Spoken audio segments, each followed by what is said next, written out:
मेरी एक सब्सक्राइबर है जिनका लगातार इस चीज़ को लेकर कमेंट्स आ रहा था। उनका एक डाउट बना हुआ है, वो ये डाउट है कि डिलीवरी रूम के अंदर हम जाते हैं, ऑलरेडी हमें पूरी प्रेगनेंसी पता होता है कि हमें नॉर्मल डिलीवरी ही होगी, लेकिन जैसे ही डिलीवरी रूम में जाते हैं जो आपकी नॉर्मल डिलीवरी होती है वो सी सेक्शन में कन्वर्ट हो जाती है। कहाँ कौन सी गलती होती है, कौन सा इसका रीज़न है जो हमें पता तक नहीं होता है कि हमारी जो डिलीवरी है वो सी सेक्शन होगी और वहाँ जाने के बाद सी सेक्शन हो जाती है। तो इन सारी चीज़ों के ऊपर इस वीडियो में मैं बात करूँगी, इसके क्या क्या रीज़न्स हो सकते हैं, आपकी क्या मिस्टेक है, इस बारे में मोस्टली बात करती हूँ। मैं डॉक्टर्स की मिस्टेक के ऊपर बात नहीं करती हूँ। क्यों नहीं करती हूँ? क्योंकि मैं खुद एक एक्सपीरियंस मॉम हूँ, तो मैं डॉक्टर के नॉलेज के लेवल तक मैं बिल्कुल भी एग्जिस्ट नहीं करती हूँ। सिंपली मैं इस चैनल पे अपनी प्रेगनेंसी को शेयर करती हूँ, अपने पर्सनल एक्सपीरियंस को ही शेयर किया है अभी तक। तो चलिए मैं वीडियो को स्टार्ट करी। वेलकम, मैं हूँ श्वेता और आप सबका बहुत बहुत स्वागत है प्राइम मॉम चैनल में। अगर चैनल पे पहली बार आए हैं तो चैनल को सब्सक्राइब कर इस वीडियो को ज़रूर लाइक कीजिएगा। यहाँ बात की जाए नॉर्मल डिलीवरी की जो प्रक्रिया है, वो लेबर पेन जो है वो बहुत लंबा चलता है, मोस्टली मिनिमम 7 से 8 घंटा और मैक्सिमम अगर टाइम कंसिडर किया जाए तो वो 24 घंटे तक चलता है, तब जाकर आपकी नॉर्मल डिलीवरी होती है। तो ये जो लंबा टाइम है मैं आप लोगों को इसलिए बता रही हूँ कि आपको ऑलरेडी पता होना चाहिए कि आपका कितना लंबा टाइम जाने वाला है, क्योंकि कई बार लंबा टाइम जाने के बाद बहुत सारी मेरी सब्सक्राइबर हैं जो खुद ही डॉक्टर को बोल देते नहीं अब आप सी सेक्शन कर दो, पता नहीं कितना समय लगेगा। तो देखिए हाईएस्ट 24 घंटा लगेगा और मिनिमम 7 से 8 घंटा। अगर आप पूरी प्रेगनेंसी में एक्टिव रहेंगी, अलग अलग एक्टिविटियाँ करेंगी तो नॉर्मल डिलीवरी आपकी पक्की हो जाती है। और कुछ खाने पीने की चीज़ें, ओवरऑल चैनल पे 600 वीडियोज़ हैं, उन सारे वीडियोज़ को देखिए, आपको सारे तरीके पता चलेंगे। जब मेरी नॉर्मल डिलीवरी हो सकती है तो आपकी क्यों नहीं? तो उन सारे टिप्स को फॉलो कीजिए। अब ये है, जैसे ही आप डिलीवरी रूम में जाते हो आपको एक डिलीवरी टेबल पे लेटाया जाता है। वहाँ लेटते के साथ आपको टेबल के साथ एकदम चिपक जाना है और हाथों से वहाँ पे पकड़ लेना है, जो वहाँ पे बगल में साइड में लगी हुई है हाथों को पकड़ने के लिए। तो वहाँ पे पकड़ते हुए आपको सिंपली क्या करना है कि अब आपको पुश करने की ज़रूरत होती है और पुश करने में बहुत ज़्यादा एनर्जी लगती है। अब ये है कि पुश कैसे करना है, किस तरीके से करना है। देखिए, पुश आपको तभी करना है जब आपका सर्विक्स ओपन होता है। अब सर्विक्स ओपन होगा ये आपको कैसे पता चलेगा?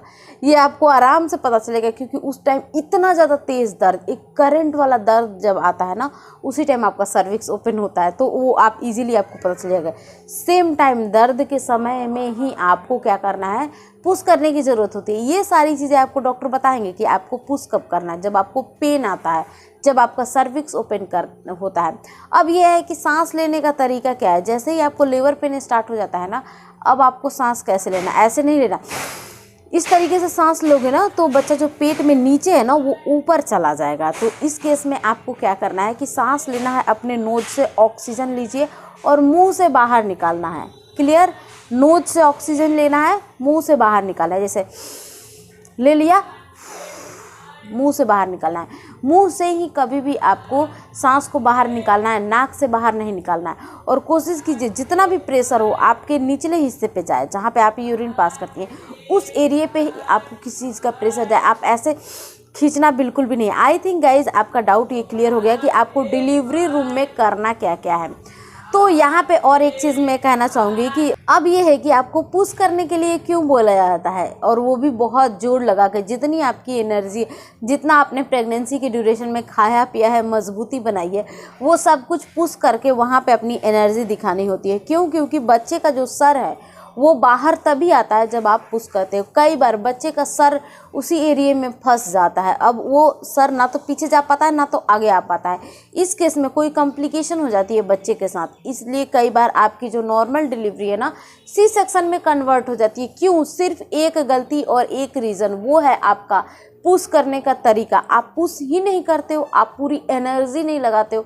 आपको पूरी एनर्जी के साथ जितना लगा सकते हो सब लगाते हुए बच्चे को बाहर निकाला जाता है। देखिए, एक नॉर्मल डिलीवरी ऐसी प्रक्रिया नहीं है लेबर पेन आया, दर्द हुआ, बच्चा हो जाएगा। नहीं, बच्चा आपके शरीर के अंदर रहता है, उसे पुश कर करके वो पूरा फंसा हुआ होता है, उसे निकाला जाता है। ये एक ऐसी प्रक्रिया है। इस तरह की चीज़ें हैं। तो सिर्फ एक ही चीज़ है, आपको पुश करना है बहुत एनर्जी लगा के, नोज से ऑक्सीजन लेना है, मुँह से ऑक्सीजन ऐसे निकालना है।